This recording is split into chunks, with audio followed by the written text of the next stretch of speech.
Right? And I'm not playing no games. Yeah. Well, greetings and salutations all. It's so awesome to be with you. I am Pops, and we are going to have another guest come back and spend some more time. Oh boy, I've got all sorts of nonsense. What is happening? What is? Jeez Louise, I got echoes. I got issues. I'm boomering like crazy today. Oh, I had a raging headache. I guess You're I being haven't. hacked. I don't know what's happening. It's like it opened twice on my Windows. I'm like, no. I don't need to have it open like that. No. No, yeah, I just retroactive copyright claim, all sorts of crazy nonsense. But man, James, it's so great to have you back, man. We barely even scratched the surface when we talked last time. We just enjoy hanging out, man. Next thing you know, it's like an hour and a half. It's like bam, done. So let's do another hour and a half and see what happens, I guess, right? So yeah. So great well, that's stuff. how you know you're doing good work, when the time just goes away and you're like, where did it go? It's like, well, that's how you know you're doing something fun and good. Well, I know it is for me. I this is what I just love doing. I think you and I just hit it off because we're like these fanboys. It's like going to the shop. It's going to the con. It's doing our thing. It's just kind of part of who we are. And now with things like YouTube, maybe not YouTube all the time, but things like YouTube, you're able to connect with like-minded folks, get to know them, and exchange stories and have a good time. Yeah, well, you know, it's just for me, it's like I've been doing this for so long, been involved with comics for so long. It's like I can barely remember a time where I wasn't. Yeah, I agree. Yeah, I had more of a roller coaster ride with some on and off times because of my growing family and financial situations and things. But at the same time, it's like the passion was never gone. It was just I'm enjoying what I have, not buying more or something was the bad times. So yeah, it's just but it's great to have you back. And I wanted to start with just hearing about the latest, greatest in comic book art, auctions, different things that are going on. Kind of get a little finger on the pulse of how things are going for you. They're doing okay, actually. Just had the Comic Art Live event that they do on Comic Art Fans twice a year. It's like an online comic art convention, and you post up stuff in a special room that's all either new to market or it's stuff that you had for a while, but you're going to discount it deeply to price it to sell. And and I actually did pretty good at this one. I probably had the biggest amount of sales I've ever had at it. So it was actually pretty good this time around. So I was actually very surprised and pleasantly so. That's awesome. Although the last couple of weeks have sort of died off, but again, I think that might have a little more to do with the current economic times than the art itself or what have you. But like I said, overall, it's been pretty good so far. That's great. That's great to hear. I was just concerned. I know we talked a little bit. I wanted to see. So is it? Are we seeing a time where some of the economies impacting these kinds of things or not? Well, I figure if it hasn't happened yet, it's coming because you got to figure what's the first thing whenever there's hard economic times, recessions, depressions, whatever you want to call them. What's the first thing that always takes a hit? It's the luxury stuff, the entertainment sector is going to be the first one to feel the hit because that's where all people's extra money goes. They go to pay. That's what they spend that money on is their entertainment and when that money's not there, it's like, well, I've got to worry about getting food and getting gas for my car and paying the rent. And that's kind of where you go with it. So this is one of your happy customers. That was from 2018. I did a free comic day event at a comic shop. And that guy was one who bought a piece of art and I got a picture there of him. Very, very happy. And, that's again, that to me, that picture typifies exactly what I'm going for is just someone who is happy to get something really cool, some sweet art that he probably got a frame. Maybe he's hanging it in his room. I don't know. But, that's the kind of thing is what it's all about for me. Between that and helping my artist, that's what all this is about for me. It's fantastic. Do you think they should be matted when you frame them? Is it bad to have them up against the glass? I know there's special kinds of glass you can get that like protect it from UV rays and other things like that. But I know it's a little more expensive. For me, getting something framed, if it was me, again, I can't speak for everyone. For me, if I'm getting something framed, I want it to be something special. Not just anything. Otherwise, it's into the Ayatollah portfolios for them to keep them nice and safe and dry and protected because you don't want the art to get damaged. But unless it's something really, really special, you don't really want to go to the cost of framing, I think. Okay. I've definitely had a back and forth over framing certain things, especially with autographs on them, whether it'd be bad for the stuff to rub up against them and those kinds of things. I was just curious with some of the original art. Yeah, I agree with you. You can't frame everything. You got to have some. You got to pick and choose a little bit. So Yeah, well, you only got in your house. You only got so much wall space. that's probably the biggest issue for all of us, right? And I know someone that would agree. Heidi's here, so yeah, she would agree. There's limited wall space, and she's probably pointing at you, just so we're completely clear. she, she knows me. She knows. Yes, she knows all of us. She's married to a nerd. She knows. We would just keep filling the. She's a nerdette. I mean, that's like I said. That's I know. How I met her. I know. That's how you met her. I know. So yeah, it would be. I don't know about you, but my brain will run down the alleyway of like, how could I get more wall space? It would be like, okay, wish I could have this kind of thing or that kind of thing. So that's awesome. Let's put extensions on the house so we have more walls so I can put more art up. Let's get a studio, get something. So she says, "Oh, our whole house is a comic book theme." Well, of course it is. Like, why would it not be? It's literally, you guys literally met in like a chat room, like doing that. That's freaking great. That's so, yeah. How could it not be? My wife does not share my taste, so I have a very limited space. But I will say she's been very generous. In our old house, the house we just moved from, she'd redesigned the whole room for me. She did it all on her own. Like, it was like, whoa, what is happening? And yeah, it was very gracious, and I can't even thank her enough. And it was very elegant. Like, she gave it like the ladies' touch. So it's not just having stuff up. It was very, structured and aesthetically appealing. And yeah. So yeah, I don't have that kind of space right now. So it's we kind of have to revisit it. And in the room that I have now, it's small to film in. So I'm not sure I'll ever be able to film in there. Okay, so that went well. That's great to know, by the way. That was really kind of a huge thing, and I wanted to know that was because it's sometimes difficult to gauge the market and kind of how things are and that kind of thing. So you did share a couple pieces with me, which I wanted to share with everyone. Well, what I was going to say is like the two pieces I sent you were like kind of like to talk about like normies who maybe want to get into this because sure. This comic art isn't much of a normie thing. You got to really sort of be into it to want to really be in it. And, but if normies who were thinking about it, like, I was thinking about getting at least something maybe. Well, these are a couple of pieces I had to kind of give you the ideas of what you probably are thinking about versus what you probably should do. That's how I kind of have them set up. See, Heidi's showing me some love, saying at least I got a room. Yes. Thank you. And Joker Voice is here. Hey, Joker, awesome! Thanks for joining in and popping in with us. So, yeah, let's share this. This is really a great side by side. I love this. This was beautiful. So I think we have pencils and inks on the one side, and it's colored on the other. Just beautiful. On the other, this is from Brave and the Bold #152 from 1979 from my personal collection. Art by the great Jim Aparo. Classic Batman and Adam stuff here, and to me this is what a normie should think about when they're first getting in. Don't a lot of them are going to think about getting the big piece. I want the biggest piece. I want the fanciest piece. I want the big splash. I want the cover, the double pager. No. You don't want to do that because one, the expense is one angle of it, but also it's this fact of is if you get the really something like that to start. It feels kind of like let down later on when you're not buying or when you go to look for more stuff and it's like I can't find this kind of stuff everywhere. It's not so plentiful. It's like yes, that's the whole point. It's why those pieces are so always expensive. Stand out because they're not plentiful. Whereas if you get something that's nice but is plentiful, you can have a lot more fun with it. And that's what this page is for me. Is like it's just classic.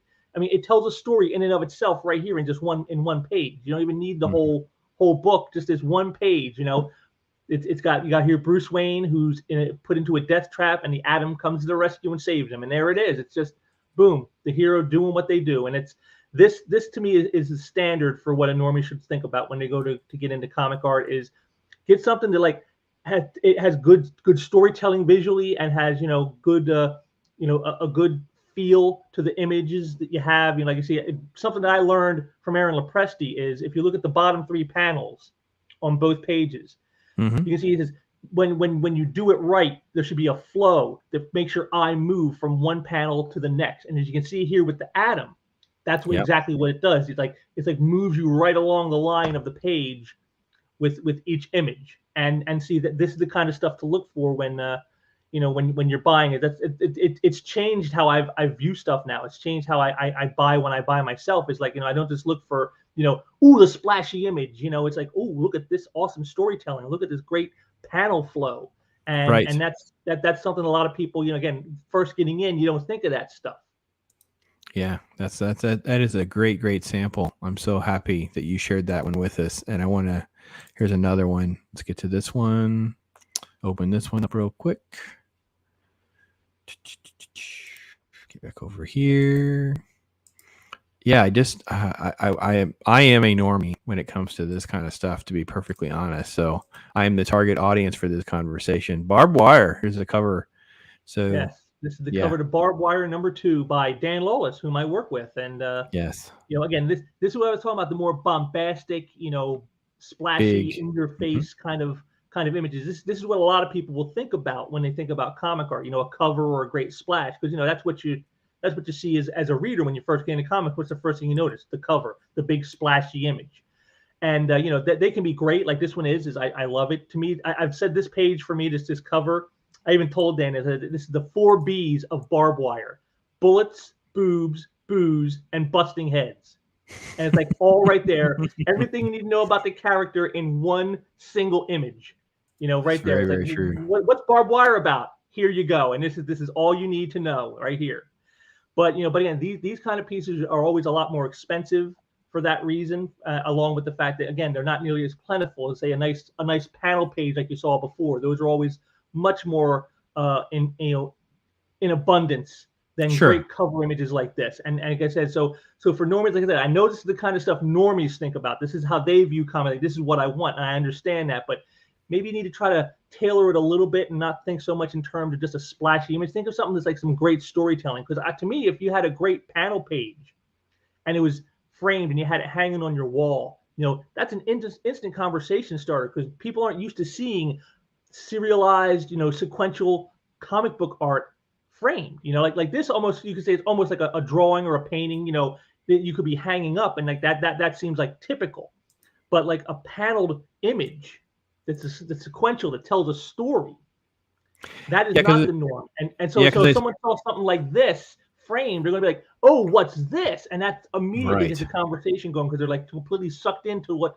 I mean, I guarantee you, they're going to look at it and they're going to walk up close. They're going to start reading all the word bubbles and all that stuff. It's going to just suck them right in, because they're not used to seeing something like that, being displayed in such a way. And so, like I said, that's to me is like, normies out there, if you're watching, this is the direction for you to start when you first get into this stuff. Don't try to go for the big splashy images. You just break your bank account, and it's just you're going to be a letdown later when you can't find so much of that stuff around. Look into great stuff like this, because this will get you in the direction of like actually appreciating comic art for what it is. Again, that's why I chose the name I did for what I do, is Sequential Treasures. Artistic treasures, but they're all in sequential format, like this page right here. And that's the whole point. You want to have an appreciation not just for a great image, but for the whole thing of sequential storytelling in and of itself. Yeah, there's a lot of value right there too, because you said with the cover, you can look at that and go, oh, that's kind of cool. Whereas something like this, it's very intriguing, because the first thing that you're going to think of, in addition to like what you're saying, where I'm going to want to come over, I'm going to read some of the dialogue bubbles and try to identify things a little closer, especially with the non-color, when people that are not familiar with comic books are really going to be like really examining that up close. And the first thing they're going to ask, well, where's this from? Well, this is from Brave and the Bold, and this is this, and this is that. Oh, I didn't know about that. Next thing you know, you're talking nerd stuff with people who may not know nerd stuff. It's fantastic. Yep. And again, so like I said, this is how you get the foot in the door that way. So to all the normies, start out smaller. Don't go worrying about getting the big splashy images right away. Focus on something with some great storytelling, with some great visual flow. Like I said, like how Aaron Lopresti told me, that flow where it pushes you from one panel to the next, right across the way. That's what you want. And just go with something like this. It's like I said, it's a sterling conversation piece. You hang that up in your living room or in your den or wherever, and someone sees it, they're going to ask you about it. It's just going to happen. So on your YouTube channel itself, you spend a lot of time dialoguing about a lot of different things and unboxing some cool stuff and things like that. Do you spend time breaking down panels like that, or showing the art and kind of more like into like what you've learned and kind of how to assess a good piece from a bad piece, or something that, maybe some pros and cons to different ones? I haven't done it on my channel, but I do a little bit of that with Aaron Lepresti when we do our monthly Comic Art Okay. Convo live stream on his channel. Because Okay. we in each segment we got the opening segment, which is something a little fun and light. Then we each bring a piece of comic book art from our own collections to show off, and then we do a little thing at the end where we talk about convention stories, like funny stuff that's happened to us at shows and the like. But that middle piece is like that's where it's at, and we talk about stuff like that, and like I remember we just did one not too long ago where I had a Superman piece from World's Finest by the late great Dick Dillon, who my wife, it's like he's one of her favorite artists of all time, and I went into all the details about it just like I did here, and then Aaron brought his piece out, and it was a splash page by the late great Paul Ryan, who was also a personal friend of his. And I just marveled at some of the detail, and I even spoke about some of the detail in his piece. I'm like, hey, look at that brickwork in the back. I love how he like did this because he had like a shadow, like a beam of light was crossing across the brick, so like part of it was in shadow and part wasn't. And like the non-shadowed part, he'd do little doodles on the edges of the bricks to like give like the roughness of a brick texture. And I just thought that was like incredible. Just such attention to detail like that, And so I've talked about stuff like that in that series we do. On Aaron's channel. So I have talked about it, just not on my channel specifically, though. I haven't thought about doing it there yet. Yeah, I'll double check all the links, folks. Make sure that I got them right. Make sure that I got them all in there, so you can go over and check that out. And that's a regular show. It's pretty awesome, and you get to know Aaron Lepresti as well. We hold them once a month. The last Saturday of every month is Comic Art Convo on Aaron Lepresti's channel. Next one coming up here is going to be on June 25th. That's awesome. Yeah, Aaron's awesome. He's just tremendous and a lot of fun on that show. Oh, yeah, and he's funny too. Some people may not have noticed that, but he's actually pretty funny. I think a lot of these guys are. These guys are creative in a lot of different ways, and that's just one of it. So, what is if you can ask? I mean, you don't have to show it off, but what's like your most recent acquisition? Let me think. What was the last one I got? I think the last piece I got was a cover image by Everett Hartsoe, who was is the creator of the character of Razor, one of the original bad girls of the 90s. Mm-hmm. And it was a cover. He did a variant cover for a 25th anniversary retrospective in color of the original Razor comic book. So he did the first issue again in color. And it had a whole new cover on it, and this is a variant cover to that book. So that's what it is. It's just an image of Razor. That's what doing what she does. That's all it is. But it was on eBay. I saw it. The price was not terrible for a cover, and I'm like, all right, I'll grab that. I'd like to get something by Everett Hart. So I remember Razor. I grew up in the 90s. I know all about that. Yeah, so. Yeah, she made her mark. So you open the door. So what's a pretty ballpark price, or I'd say a reasonable price for a cover versus like pages? Well, again, it would depend on what you're looking for. I mean, if you're talking about something more modern, a modern cover, depending on the artist, depending on the company, depending on the character. I mean, there's a lot of factors that go into a price of a comic art. It's even more factors probably than with the actual books themselves. Which condition and all that plays a part, but it's so many factors that can play into a piece of art. I mean, you could get a cover, maybe $400-500 if you get one that's like on the cheaper side. But then there are covers that go up thousands of dollars, tens of thousands. Sure. Even, and when you start getting back at the classic stuff, stuff from guys like Joe Kubert or Romita Senior or something. Now we're talking that's stratosphere. 50,000 minimum before you even think about getting a cover like that. So I mean. It just depends on what you're looking for. But if you're getting for something current from maybe an artist who isn't like, say, a superstar at the moment, I'd say somewhere between 500 to 1,000 would be, I'd say, kind of like where we should expect to pay for a nice cover. And then it'll move accordingly to the character on the cover, the artist, and different dynamics, things like that. Gets popular. It'll depend on if the artist becomes more popular. There's a lot, like I said, a lot of factors involved in all this stuff, and. This is probably part of the reason why, compared to the comics, comic art holds its value better, because there's so many variables that it's hard to do quick changes over like boom, boom, boom. Like I said, like a comic, it's hot today, and it's like all of a sudden it goes from being like the cover price like $50 because everybody wants that book, and then all of a sudden it cools off, and then now suddenly the book's only worth $10 because there's no more demand for it. Whereas with comic art, it's a much more of a slow burn. You're going to pay a lot more on the front, yes, but over time, it's probably going to go up and up in value. I've rarely ever seen comic art that goes down in value. It's always it either stays flat where it is or it goes up. I've never seen another market like that where that's what that happened. But it does here for some reason. Where are some of the places that people go to get comic art? Maybe I softballed that up for you. Besides, your lovely website is obviously a nice house for that. Course, besides my website, which is, I'm sure he has linked below, so you can check out all the great stuff there. 1,400 pages of art right now for you all to peruse. Ooh, all right. But other than that, eBay is always good. There's some other auction sites like Heritage, Comic Link, Comic Connect, and a few others like that do that stuff. But those again, depending on what it is, that stuff can get really expensive at an auction site. Especially again if it's something that's got even a little bit of heat on it, it's going to up real quick. Then of course you got plenty of dealers who are around it that have their own websites and do stuff. But again, depending on the dealer, it's going to depend on what they're willing to do. Because some guys, I've seen some guys, they the prices are pretty reasonable. Like for example, Scott Crease at Catskill Comics. He's a rep. He reps for several artists, and the prices, I look at him, he's fairly reasonable for what he has, and so I think that's good. But then you got guys who they want 3, 4, 5 times fair market value for the piece, and they can do that because as not possession is 9/10 of the law, so of course they can do that, and they can do what they want with it because they own it. But to me, it's just that's kind of like predatory practices. And I'm just not down with that. It's like, ask for a fair price. Even if you got to want to put a little premium on it, maybe ask 20%, 25% over fair market value because you want to pad yourself a bit. All right, I can understand that. That's business. But when you're asking 3, 4, 5 times the amount just because you can, I don't think that's very cool. Well, listen, Joker Voice is going to scoot on out of here. I appreciate his support, and he's got a cool channel and definitely wants to check you out, James. So that's good. Joker's a cool guy.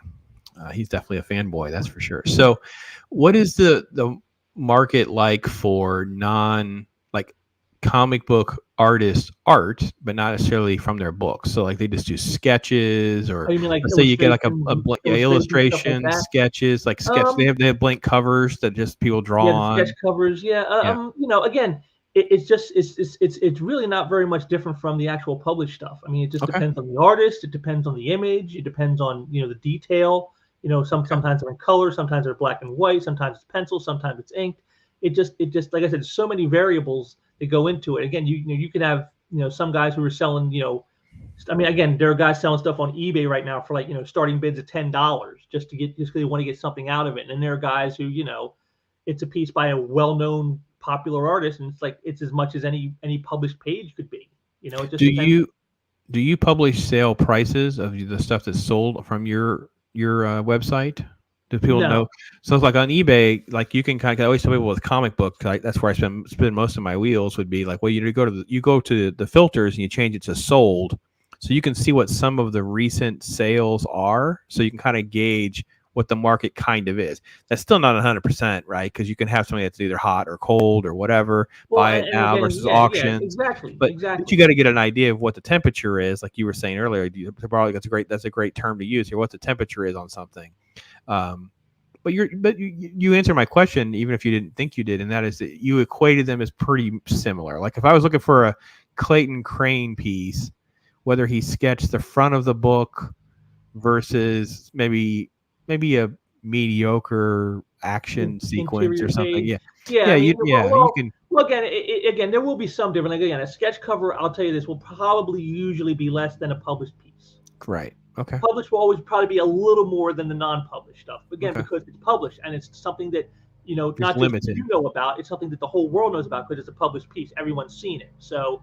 And there's only so many of them, right? There's only so many pages. Like he didn't make, there's not, you got 28 pages or so in a comic book. Next thing you know, you got 28 pages, folks. There's not like 2,000 of them. There's not 15,000 of them. There's like, this is it. Again, it just depends too. Sure. There's like, for example, if you went to say, let me just pick somebody easy who I know has done a lot of work. Let's say you went with Mark Bagley, Amazing Spider-Man. Mm-hmm. He had a huge run on that book. Sure. There's tons of pages.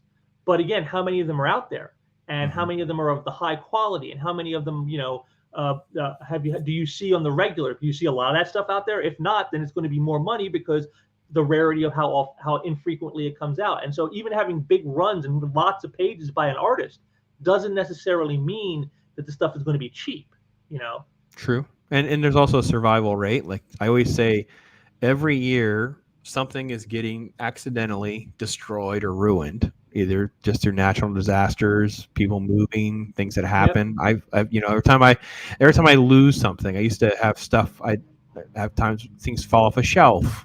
Now it's the corners are ruined or the box is dinged up all bad. And, little things like that happen. Comic art's a little different, but I can imagine, if something got spilled, well, there's again, a fire. if you know the history of comic art, there's a reason a lot of that older stuff, like say the stuff from say pre-1970s, pre-70s stuff is very hard to find. And when you do, it is very expensive. And the reason for that is because before the 70s, a lot of companies, when they got the art, they didn't send it back to the artist the way they do now. They used to just take it and throw it away. Sure. I mean, could you imagine, being in New York City outside the Marvel Studios in their dumpster area in 1964 and dumpster diving and grabbing, oh, here's some Jack Kirby FF and here's some Steve Ditko Spider-Man. I can't imagine. No, it would be like treasure hunting, but a lot of that stuff ended up in a landfill somewhere. That's why there's so little of it out there, Again, but then after the 70s, and I kind of say again, not to get political or anything, I think the whole Earth Day thing kind of plays into it. We gotta be more recyclable. We can't just throw everything away, and all that kind of came in. And so the company started giving the art back to the artists who worked on it, and that's where the market now comes in, because now you got a serious market because there's all this product, and there's a secondary market for it now because the artists have it back and they can try to profit off the art that way, because they got paid for the job and now they have the art they can sell to a secondary market of collectors. Yeah, very, very true. Very I've said it's one of the few benefits of being a comic book artist. One of the very few that you get is you get your stuff art back. So you get paid for the job, and then they send you the art back, and then you can sell your art on the secondary market and make more money. So you're getting paid for the same job twice. It's very rare thing in any business, but it's one of the few perks I think the comic book artists is that they can do that. Yeah, it was fascinating because you were definitely to credit for me being able to spend time with Mike Vosberg, and then we were talking kind of off air to expound on what he was saying about his storyboard work, and just to think about how many storyboards that is for like an actual TV show or a motion picture. You're talking about hundreds of frames, hundreds of things. So like a comic panel, you have a few dozen pages, you have this, whatever. You start thinking about the amount of storyboards, you think about how many of those are out there, how fascinating some of them are, how, it really is just interesting to think about these different avenues of collections, concept art, different things like that. And then to see with the internet now, we can shrink the world and you can kind of dial into things that pique your interest and find people like you who are like, oh, wait, I got all this stuff. I've been doing this my whole life. Let me help try to connect to people and maybe make a buck or two along the way. Exactly. And again, that's just the nature of, I think any kind of collectibles business, no matter what it is, whether it's comic art or books or cards or, memorabilia of any kind, that's what it's all about. It's about being able to connect to people who want that stuff because it means something to them. I have to be honest. First off, let's just say I've done my job. I can go home now. Joker voice is hooked up with you, man. He's followed your subject. You're gonna love it, Joker. I know you bailed out, but I know that when you check out James, you'll be like, you'll down the rabbit hole, man. So I enjoyed the other night. We did a collectible night as our fill-in because I've been doing the hate watching for Halo, so nobody else had to watch it. We watched it, turned it into Mystery Science Theaters. We gave all these horrible characters nicknames because it was so bad. So in between, last night we did we kind of picked up our new content, and in between we did a collectible night, and it was fun because so many people have talked to me about. I opened on live on air. I opened an actual trading card pack from the movie Tron. Nice. Right? So it's actual Tron trading cards, right? So, and I got a lot of feedback on Tron. That's cool. I expected that to some extent, but what I didn't expect was how many people, because I didn't have, there's no gum in the Tron pack, but I had an old 1983 football pack. And how many people wanted to hear the gum pop, and how many people have emailed me or messaged me about the cards and the gum and all. I think that some people didn't get to live through this. Some people didn't. They're not old enough. They don't know the experience. They don't understand No, what they a don't. wax pack is. Like one person messaged me before the show had happened because I had mentioned a wax pack. Their wax pack. I have like, I think I said something like I have like 8 Tron wax packs, and like I don't know what a wax pack is because they're Yeah, foiled. They're if you plastic. were to do it today, it'd be cellophane pack is what you'd say if Hmm. it was today. But the old time, like from the 70s and the 80s, yeah, they were definitely Yeah, they're wax wax. packs. Yeah, and they're all foil and cellophane and stuff like that now. There's no wax back. So I think there's so much value in just reliving some of this with folks. I mean, my channel has I don't even know what to say. I don't even know how to thank everyone enough for all the support, getting to meet people like you along the way, of switching over to just starting with YouTube is kind of like my starting point, and we'll figure out how to get on other platforms from here. But I had to take all the rest of the stuff I'd been doing and kind of like, okay, we're going to focus on just this, and realize quickly, wow, some people have no frame of reference to what I'm talking about. They didn't No, live through it. And I I've didn't said this. know that. I didn't think about that. I've said this to my wife many times. You know, I feel bad for my niece and nephews. It's like there's things I've experienced in my life that they're never going to know. They're never going to live anything like that in the world that they have today. Mm-hmm. You know, they're never going to experience, getting on your big wheel and like just burning down a hill, Mm-hmm. probably like going like 15 miles an hour, and you Yes. hope you don't hit a rock and flip over because you're going to scream. They'll never experience anything like that. They'll never know going out to play and not coming home until the street lights come on, because there is no cell phones, there is no beepers, there is no Nope. GPS tracking, that you have today. They're never going to know any of that. They're never going to have that experience, and I sometimes feel bad for them because I'm like, I wouldn't want to lose those experiences. We make a I wouldn't concerted. want someone to take that from my life. Go, oh, we're going to go back in your life and take those experiences. I don't Oh want that. no, No. no. And my wife and I made a concerted effort to give as many of those memories to our grandkids as we can. So like when they're on the farm with us, because we live in the woods, you drink from the hose. We Nice. watch vintage. We won't watch. I don't think they really get to watch anything past what their parents watched. So like my daughter, the kids were into like Roly Poly Oly and stuff when they were kids. So it's that, and then go backwards towards like Scooby Doo and Hanna Barbera Nice. stuff. We always try to find the older stuff that they can, because they're going to find all the newer stuff. They're going to have all. So like you said, like these experiences about riding your bikes, and playing on the swing sets, and just doing that stuff is way more important of trying to transfer some of our childhood loves and memories and what shaped us. So this is all part of it, and part Well, of that. that's what I've always done with comics in general. Is like I've done things like whenever I used to do conventions and stuff, I would always bring a short box of like comics with me. Nothing, not Mm-hmm. like any expensive stuff or anything. It was always like what you would call quote unquote junk books, because they weren't expensive, but there was stuff that was you could let a kid read. And anytime someone would come over to the table and they had kids, here you go, kid, free comic. Why? Because hey, you got to help foster that love for the next generation. I mean, Yep. that comic might do for them what DC Comics Presents 69 did for me, and just hook them for life. Yep. It's like, wow, because that guy gave me this book, I'm now a comic fan for life. There it is. That's, you got to pay that forward, and that's I like doing that. And again, the art is the same thing to me. It's like you got to get people excited about it and then get them to interested in it, so that it'll still be around here in in later times. Like I remember I just spoke with Dan Lawless just recently about it. He said that a lot of the stuff he does now is on tablet, and so there's like no physical copies of the art Mm-hmm. anymore. He goes, Mm-hmm. yeah, I guess I could print out something, like what do they call them 1-in-1 prints. They're like special one of only one print ever created, Right.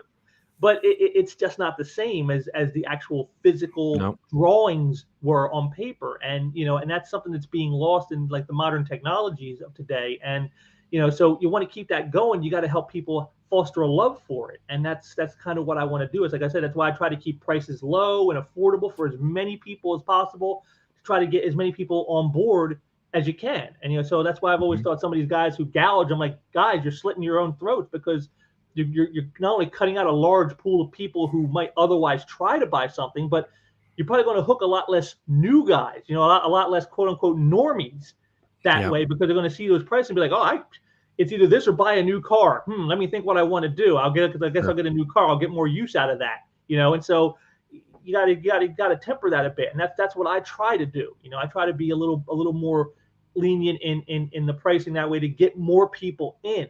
Because if you get more people in, you have a bigger pool to work from, and you keep the love alive for another generation. Yeah, Heidi was chiming in. Using imagination, playing outside is not the norm. So sad. Yeah, it's really hard. We have a hard time with our grandkids. They do not want to be outside as much as we would think they would. It's really they're quite complainers. We make a lot of jokes about that, actually, of how bad they are. But we're trying to foster.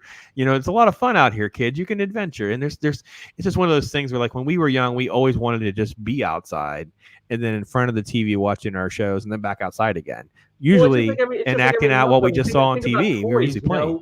When we got toys like G.I. Joe figures or Transformers or whatever, did we sit there going, oh, wait, if I keep this in a box for 20 years, it'll be worth a lot of money? No, we're like, bust that thing open. I want to start playing with it now. Outside in the dirt. Outside in the dirt. Outside. Yeah. We're going to have some battles and stuff. That's what you did. That's how it was. It's not like that anymore. Everyone's, got to save everything, keep it nice and pristine so that it's perfect. And, it defeats the whole purpose, and you look at the designs of the toys and the materials are made from, those old Transformers were made of die-cast metal. They were meant to be played with. They knew you were going to be playing with them, and they didn't want them to break like that, because then you'd be angry you spent, $10 or $15 to get this toy for your kid, and it broke in 2 minutes. You're going to be kind of angry at that. So they made them built to last. And they don't do that anymore either. It's all cheap plastic junk that, falls apart, 2 days after you get it. And yeah, a lot of it is. My wife was we were talking about, I have a box that I had set aside in one of my closets, and it's full of it's unopened, generic Star Wars stuff from the modern stuff. And she's like, why is all this in here? So I was like, well, it's not worth anything. It's just trash. I says, but it's so I can open it up with when the kids are interested, we're going to open it up together and go play with it. I want them to have the experience of, this is stuff that you can have, and we're going to open it up. We're not going to, this isn't the safe stuff. The safe stuff, it's on my wall. It's in the room. We're going to take care of that part. But these are not. This is not what these are. Not everything is the same, and you just have to learn. You have to learn a little bit. And the reality is, life is too short. Enjoy every day. Speaking of enjoy, you sent me some photos. I got a feeling you're having a good time in some of these photos. So let's break open one of these here. Let me get to this one. Love convention stuff. Did you make it to a recent convention? Have you had a chance? I haven't been to a convention since 2019 October, right before the pandemic. Yeah, this is from 2004, I believe, or 2004, wow, that's awesome. 2005. That's me with my friend Ben there standing next to me. I forget the guy off on the far right, but the one on the far left next to me is colorist Peter Steigerwald, and right in between all of us is the late Michael Turner. Yep. Wow. So it was the only time I got to meet Michael Turner. Yeah. He didn't really stop drawing when I met him at a show once. he was talking. He just kept drawing the whole time. He was super nice. I mean, I think he scribbled on a comic book for me, but it wasn't even like a decent signature. It was just one of those, I got stuff. I'm on a commission probably. He probably was behind on that commission or whatever he was doing at the time. Super nice, but yeah, it's hard. That's a good one. I appreciate that memory. That was good. That was really good. And if you put up the other one I sent you, that was from the last show I went to in 2019. Let's see. I've done this 2 photos. This photo. That's this Jill Gerard. Yeah, that's right. The one with Gil Gerard. That's the one. Yeah, let's do that one. Poor Jill Gerard.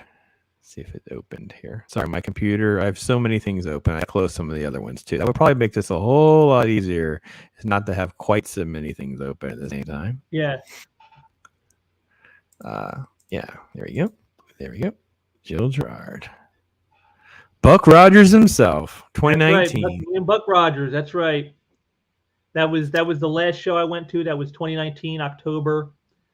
And he was one of the reasons I went to the show, is because I wanted to meet Buck Rogers. I mean, I remember watching the show as a kid with my dad, and so it's like, I got to meet Buck Rogers. I can't not meet Buck Rogers. Do you remember the failed efforts to do a remake reboot thing of that a few years back? He actually talked about that, as they were talking about doing a series called 2492.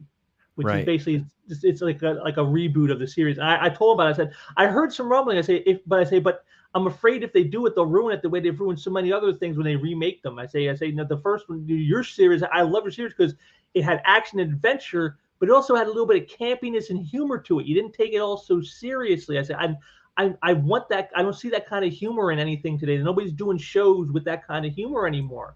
I say, and I would hope that, if they're going to remake this, that they kind of keep true to that vision of how it was done. And he tried to console me a bit. And he's like, well, he goes, I'm going to be probably one of the executive producers on it. He goes, so I'll make sure that there's something like that in the show because he wants the people who love the old show to be there too. And so but yeah, I mean that's what I loved about it is it was funny and it was actiony and it was adventure and it's again just like the way the comics used to be until recently. It was okay to say and do things that were quote unquote politically incorrect, as long as it's all in good fun. And that's something that's missing in a lot of entertainment today. And so, but yeah, I met Buck Rogers. He's one of only two celebrities I've ever met. The other celebrity I met was Dirk Benedict, the Face Man from A-Team. Oh yeah.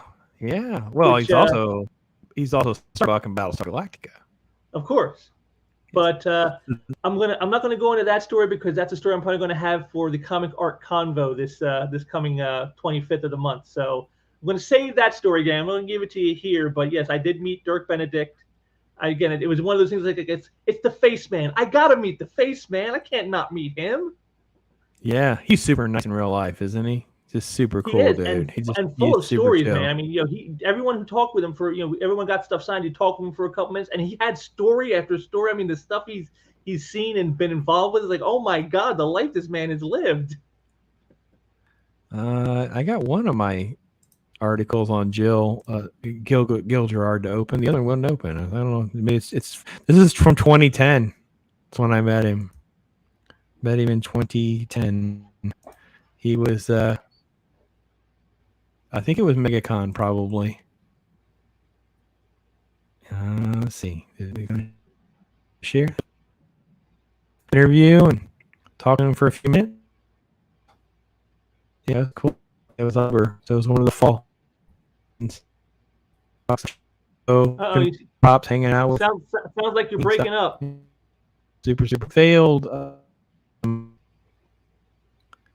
The one on the failed Buck Rogers things, it won't load. It's so old. Maybe the page is gone. I don't know. That's weird. It gets weird sometimes when I go back and try to find articles on stuff I wrote. Half these sites are black. They're not even there anymore and things like that. It's like, yeah, they didn't make it. I don't want to tell you.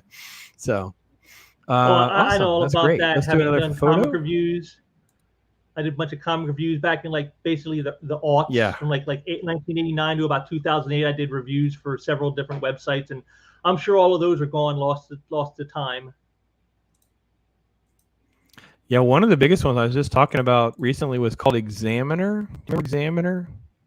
And you can make a few nickels per 1,000 or whatever it was. It was insane. I had 4 or 5 titles on there, and then just one day, it just got bought. They were just gone. Boom, done. Boom, that's all gone. So some of the stuff I had backed up or copied on multiple sites because there was no rules on certain things, but other things not. Look at this young man. Yeah, that's me, 2009 at the Spokane Comic-Con. This is very early in what I was doing. Like you can see here, I don't have a whole lot of art because, like I said, I didn't start doing the art repping until 2009, and so this is like 1 year later. And Richard Moore was like the one guy I was working with at the time. You can see that's all his art there. Yep. So look at that young man, Heidi. That's kind of look at that young man. Yeah. It stymies me that I got to go. Wait a minute, that was 13 years ago. Wait a minute. I was 35. Wait a minute. Hey man, it's the mileage, not the years. It's the mileage. It's a lot of miles back and forth to Spokane. So I got you. That's good though. Thanks for sharing. That's good. Do you have a special memory from that? Because if it was that early on, look at that. She's being all sweet. Hang on, I got to cancel that button. Hit this button. Look at her being all sweet. Aww. I think we'd all have to say she's probably a little biased. It's okay. Just a little bit. You're being Okay, listen. It was on one of my other shows the other day. This last weekend, my wife agreed to go to the. She won't go to see anything. She hates everything right now. My wife's just so over the Hollywood nonsense. Convinced. I want to go see Maverick in the theaters, baby. I got to see Top Gun Maverick in the theaters.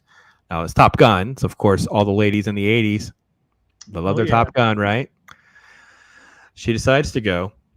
Has a great time. We had a great time. She even let me go. Sorry, excuse me. I got to get another water. My throat's killing it. I don't know what's going on. I apologize, James. We're out and about doing a couple errands. And she goes, "There's this little toy store over here. Have you not been in there?" I'm like, "No, I haven't been in there. What are you talking about?" So she takes me in. The guy's got a lot of good stuff. It was kind of hard to sort out and parse out. It's a little chaos. A little kind of sort out a little better.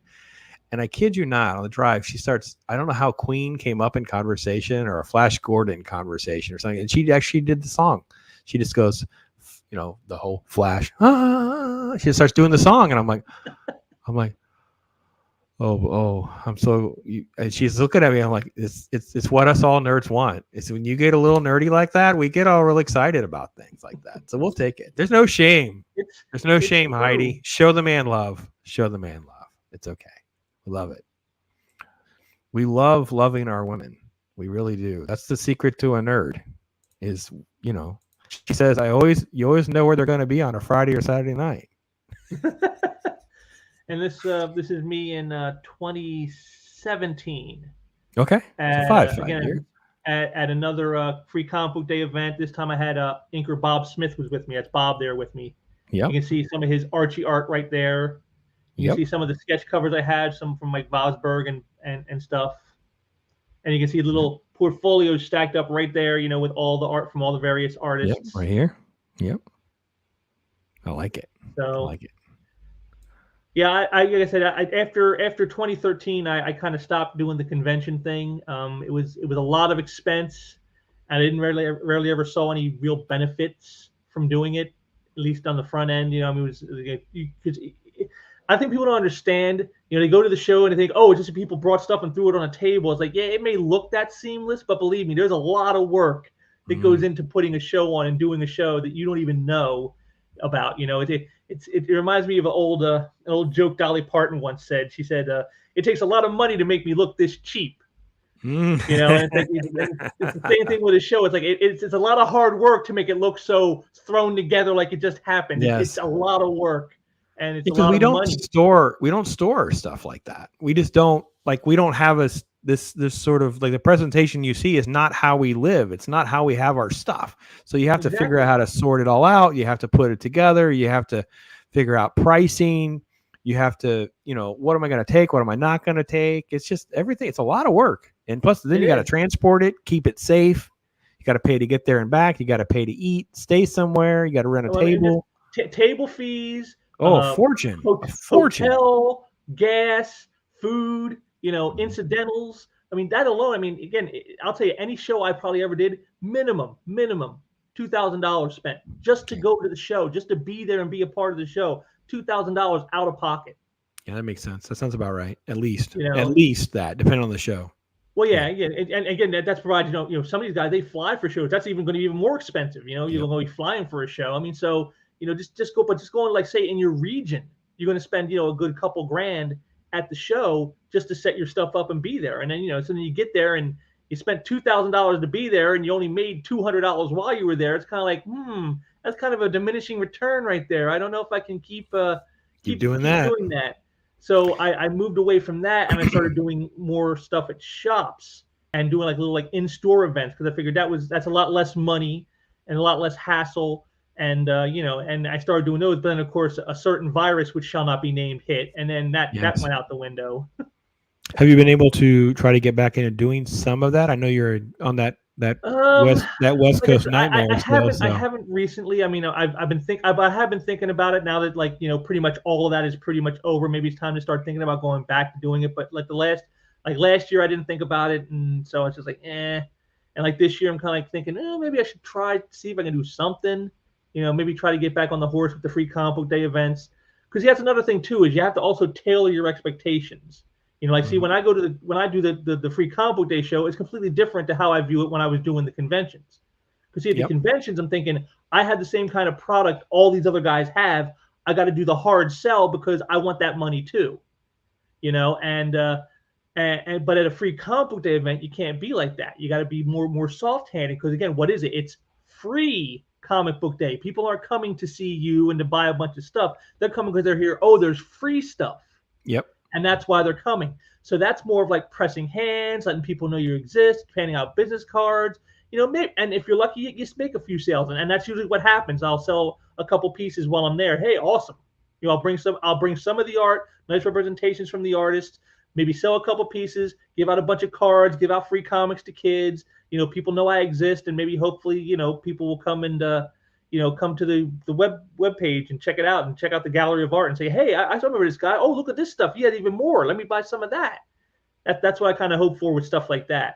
And like I said, it's more economical too. It's not really going to be, they're not going to be charging me $300 for a table at the comic shop the way they will at an artist alley table in a convention. So we talked about some different artists and things like that. And since you name dropped Dan Lawless for me, so I will hit you up with this question then. So what's a great, fun Dan Lawless story? Maybe I will sideswipe him with your story in a different way so I can kind of get him good, because that's when it's the best. Is when we can really kind of pin down how human and real they are, how fun they are. We get to see them for who they really are. Dan is super fun. Like I said, Dan is sort of a social butterfly. Here at Sequential Treasures, he's our in-house social butterfly. He's like kind of everywhere doing all these different people's streams now. He was on Aaron Lepresti's not too long ago. He did Mike Barron a little while ago. He's been on Skyver's stream. He's been on John Maylor's stream. Absolutely. Yes, that's what I'm saying. And he does now a weekly show with colorist Gabe LT Oh yeah, on his channel called The Players Club, and it's Dan and Gabe, inker Gary Martin, and Aaron Lepresti. And it's just they're hilarious to watch those guys, getting together. It's just a good time to watch that. But you want something with Dan? Okay, here's one. When I first started working with Dan, it was in 2017, and he had sent me some stuff to sell, and we were talking about his various works that he had done, deciding on what to send and everything. And I told him, I said, I thought one of your best pieces I ever saw was the one you just showed the picture of, the barbed wire cover. Mm-hmm. I said, I think that is like one of your best pieces ever. I say, I loved how Jeff Albert, the inker, inked you on that. And I told him, I said, it's the 4 B's of barbed wire, bullets, boobs, booze, and busting heads. I say, it's everything about the character in one image. And I said, I love that image so much. It's like my favorite piece by you, no question. Well, like I said, I started working with him, and I think it was March of 2017. In October or November of 2017, when he sent me another shipment of art, he put that cover in and gave it to me as a gift. Oh man.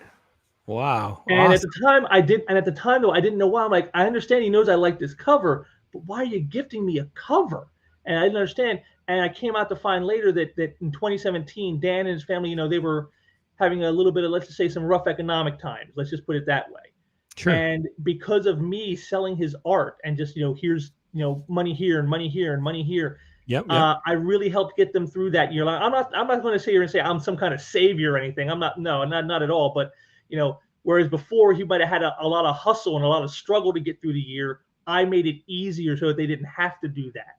And so as a token of his esteem, he gifted me the cover for helping him get through that year by selling his art for him.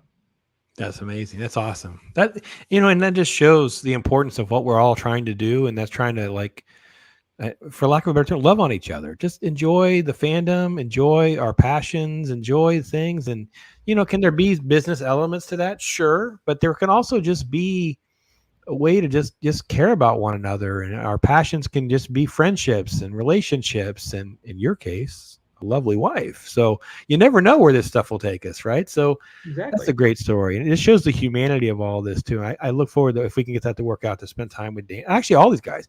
I've had a major sinus thing going on the last few days. And for some reason, it's catching up to me at the moment.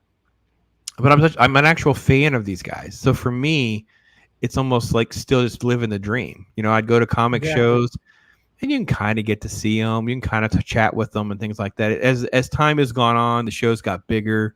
It's less and less possible and plausible and whatever. So these guys are not going to remember somebody like me. I'm just another fanboy that went past them on a Friday. A face in the crowd. Yeah, I'm just another fanboy. And now to be able to kind of go back and be able to spend more time with them and hopefully share their stories and experiences like I'm trying to share yours is like, listen, this guy's been doing this for, a minute. So, he's somebody you can trust. He's someone who's got a lot of art to pick through. He's got some cool thoughts and like he's been doing this for a while. So if you actually are interested in having, I don't know how it's not. If you're into comic books at all, I don't know how you don't want a piece of original art. Like even if you don't keep it forever, just spending, $50, $100, $150. It's an easier return on your investment than most comic books are in that price. Plus, you can find something that you really like that can be a conversation starter.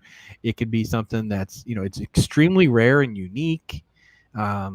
Just great stuff. So we'll have links to all of James's stuff. He does a great show with Aaron the Presti. That's a must see. You definitely got to plug into that and just kind of get to know everything that's going on in his little world. So, James, any other thoughts? You got any other major streams lined up or any other things? How does your schedule sort of line up for people to know what to expect? I know it's hard sometimes to know how to even put together a schedule doing this because there's stuff going on 24/7. This thing is so massive. This platform is crazy. And again, doing stuff online like this, like selling art, it's a 24/7 job. It's like there is no vacations. There is no, I'm going to, cut out at 5 o'clock. It's all the time. And so you're always checking emails. You're always checking the links and everything else. Yep. And so, I guess it just for me, it's just, like I said, it's all about just trying to get more people in and get the appreciation for this stuff that I have, like I said, it's this all began, with a comic that was given to me for free, and that's where it all began. And it's like, and that's why I said, always try to pay it forward. That's what you do. And that's why I do what I do with the artists, to help the artists out, because again, they've given so much to me over the years, all this great entertainment, helping get me my mind off my troubles. Like I said, it gave me a voice because I got in the letters pages. It even found me my wife.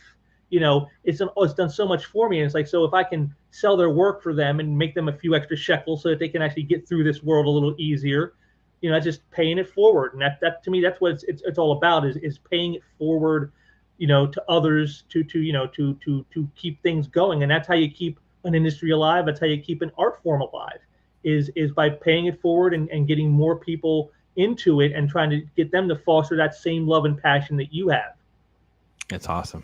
Well, folks, if nothing else, check out the YouTube channel, but also there's going to be links to his actual site. You can peruse some of the art, find something for yourself, that kind of thing, and connect with James and all of that. So, well, I sure appreciate. I do have some stuff coming up. Oh yes. Let's get to that. Yeah. I'm currently working on a sequential thinking piece, my stream of consciousness streams that I do from time to time. I'm working on one of those right now. I'm hoping to have it done before the month is over, but we'll have to see how it goes. I know for sure I'm going to be doing an Art of Unboxing video because Dan Lawless is sending me some stuff. All right. So I'll have that coming up for sure. And then, of course, as I said, I just linked down there below. You got Aaron Lepresti's channel. And like I said, at the 25th of this month, we have our next episode of the Comic Art Convo. And I'll be doing that, of course. So there's that, too. So I have irons in the fire as we speak. It's awesome. Just awesome. Well, folks, that's James Meeley, Sequential Treasures, comic book art. Fun times, man. Love it. Hanging out with him. It's been great. So listen, I'm Pops. Make tomorrow better than today. Be yourself. Be true to yourself. Talk hard. And just enjoy life. And, with nothing else, let's let Bob Ross take us out this time. Bob Ross, all I do is chill. My life is a thrill. For real, Bob Ross. I be too calm for the drama. You don't want to cause a problem. I'll solve it, Bob.